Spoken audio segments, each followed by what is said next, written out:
আনন্দপুরের নাজিরাবাদে বিধ্বংসী অগ্নিকাণ্ড ঘটে, যার জেরে আতঙ্ক ছড়িয়ে পড়ে গোটা এলাকাতে।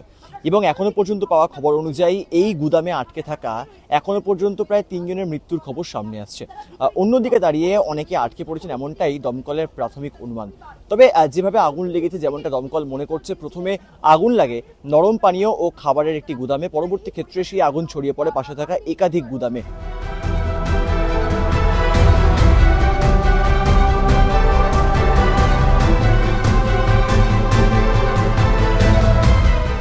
তিনটের সময় ফোন করে বললেন যে এখানে আগুন লেগে গেছে, আমাকে বাঁচাও, আমি বাঁচবো না।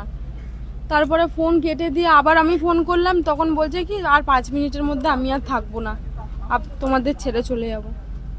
তারপরে আর জানি না, আর ফোনে পাইনি, তখন থেকে আর ফোনে পাইনি। আগুনটা লেগেছিল জাস্ট আমাদের কাছে খবর ছিল 3টে নাগাদ, কিন্তু পাশের বিল্ডিংটায় আগুন লেগেছিল 1:30 নাগাদ।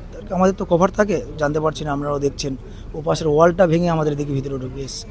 আসার পরে আমাদের ছেলেরা ছিল, 2জন ছেলে ছিল, একজন সিকিউরিটি ছিল, 3জন। ওরা কল করেছিল আমাদেরকে যে এরকম আগুন লেগে গেছে, তো আমরা পুরো আটকে গেছি, ও পাশে ওয়ালটা ভেঙে গেছে।